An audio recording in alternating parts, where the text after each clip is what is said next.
So, good morning. Morning. Today is we'll be having a deep dive, or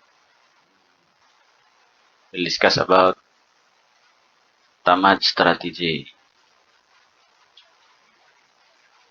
I-upload ko sa Facebook.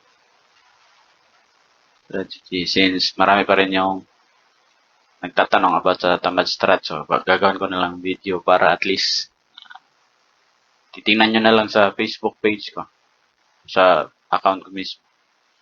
So, mabilis lang to. So, ang tamad strat is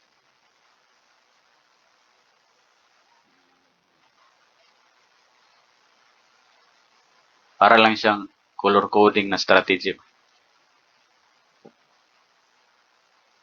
If bearish ka, need mong makita to. Parang serve as entry type na rin siya. Kita tong kulay ng mga candle na to.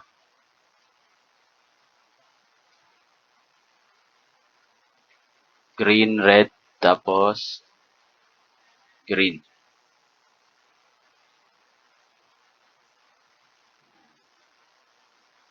So, ang important part lang is etong area na to. Lagyan natin yan ng linya kasi need na yung kandila dyan is hindi yan ba to? Body close, above. Pwedeng lalagpas yung wick pero yung body niya is hindi pwedeng gaganyan. So, label natin as green, red, tapos green. So, since shorting yung bias natin pag nakita natin itong tatlong to. So, meaning, ang perfect na area or level na pwede itong i-trade is obviously sa resistance. Resistance area. And sa retracement. Alam ba, gaganito yung price. Galing siya sa resistance, nag-downtrend, then retrace. So, yan yung magandang area para sa candle na to na pwede siyang i-trade. So, resistance,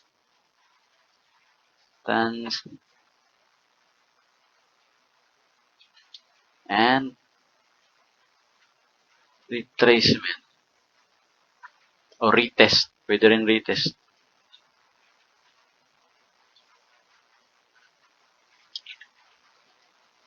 So, ngayon naman, ang pinaka-detalye dito is yung first and second candle, no need na ng maraming detalye as long as yung kulay niya is magkatabi, yung green tsaka red.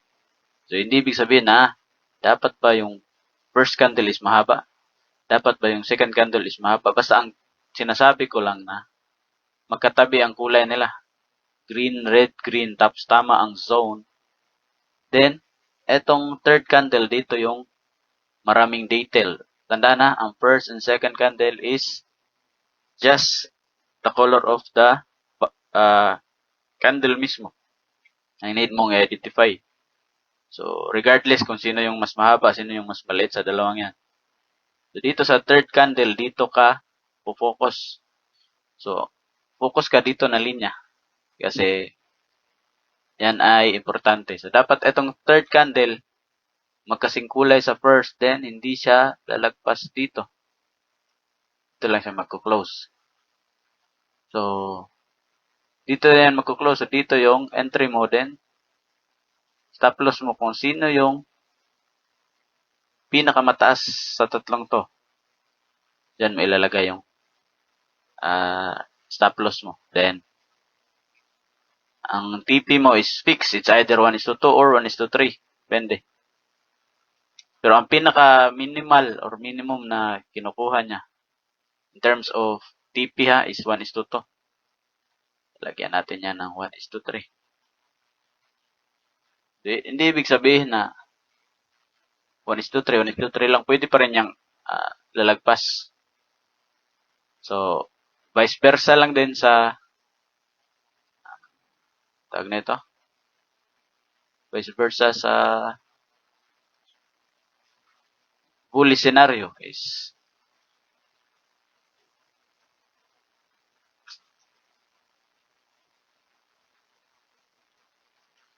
red, green, red. Green, tapos red.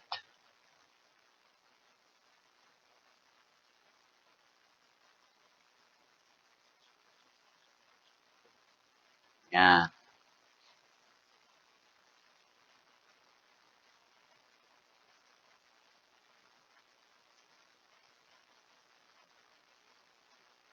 Lagyan natin ng linya para aware tayo na yung third candle hindi lumagpas sa area na yan. Sa area na to. So ngayon,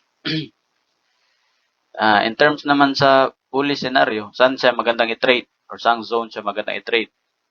Since bullish tayo, so obviously is sa support. Alam nyo na yan, yung basic support and resistance. Support, then pullback.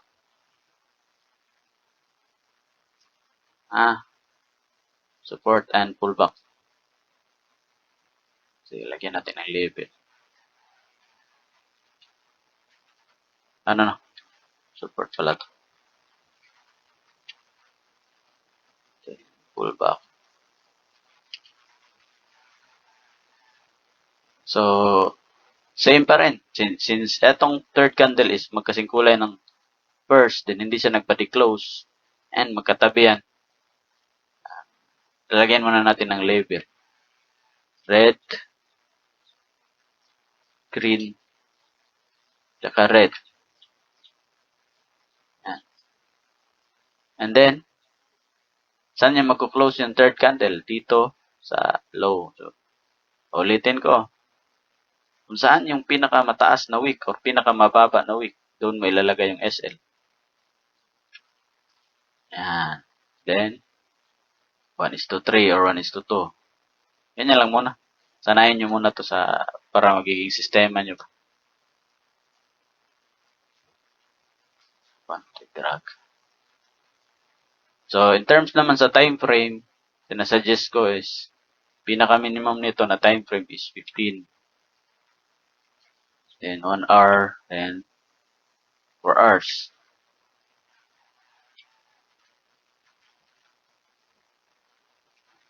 Then daily, then weekly. So, kaya tinatawag to na tamad strat kasi pangtamad talaga to. Pero yun mo, wala na siyang maraming technicalities. Hindi na tayo mag-switch sa lower time frame. Halimbawa, nakita mo to sa 15 minutes. So, 15 minutes mo, hindi ka na mag-switch sa lower. 15 minutes mo siya iti-trade. Diba? And, isipin nyo, color coding lang yung titingnan natin. Tapos, kung nasa tamang zone ba siya or tamang area na pwede siyang i-trade. Lagyan mo natin ang bearish scenario. Bearish. Ito is bullish. Yan. So, ang pinaka magandang area na i-trade talaga to. Our time frame is etong tatlo lang. Mahaba na nga yung 4 hours, di ba?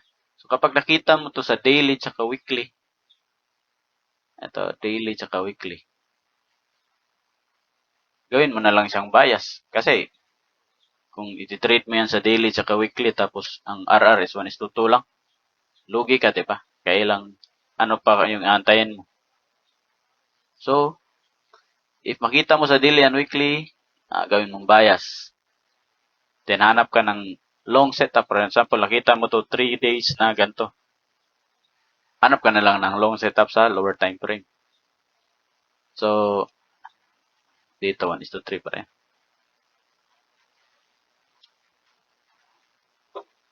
Or 1:2 ha. 1:3 or 1:2. So, ngayon naman, wait lang. Meron pa akong nakalimutan. So, ulitin ko ha. Ang first and second candle, wala yung maraming detalye. It's either kung sino yung mahaba or kung sino yung mataas, nag-weak pa or hindi. Basta importante, nagkatabi sila na red tsaka green. Then, yung third candle, dyan yung pupukusan mo na dapat tong body niya hindi mag-body close below. Di ba? Mag-wick lang kasi. Yung wick is sign of rejection, di ba? So, this red candle tsaka green is, we describe natin yung support into two candles. Yan. Red tsaka green. So, vice versa sa resistance. Kahit sino yung pinakamataas sa dalawang yan. Basta magkatabi lang yung kulay nila. Then, sa third candle, hindi nag-body close dito. And, nag-close siya as same na first candle. Same ulit. Entry sa closing, then, basta tama lang yung zone or area na pwede siyang i-trade. So, ngayon, punta tayo sa real chart para makita natin kung nagpapakita ba talaga to. Dito tayo sa XRP. Start tayo sa 15 minutes since ito yung pinakamaliit na time frame. Tandaan ha, kung 15 minutes mo siya nakita, 15 minutes mo siya iti-trade, hindi ka na mag-switch sa lower time frame. Kasi pang tamad, di ba? No need na nating halongkatin sa pinaka-lower. Kung hanapin pa siya sa lower or hanap ka pa ng ibang confluence or kikilatisin mo siya, so meaning, hindi na to pang tamad. Masipag strat ka na, no? So, tingnan natin sa chart. Meron ba talaga? Tandaan nyo yun, ha? Saan ba dito? Simula tayo sa support. Pag-plot ng support, that is necessarily na perfect, ha? As long as visible na support. So, ito yung resistance. So, kahit dito lang tayo magsimula. So, dito, sa support, meron ako nakitang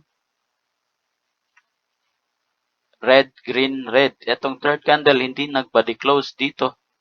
Panilagyan ko ng linya. So, pagka-close pa lang nito, entry na ako. Tapos, sa tatlong yan, saan yung pinakamahabang wick? Dito ba? Dito. So, dito. Target ko is 1:2. Depende. 1:2 or 1:3. Dito, green, red, green. Lalagyan ko ulit ng linya. Tama ba yung zone?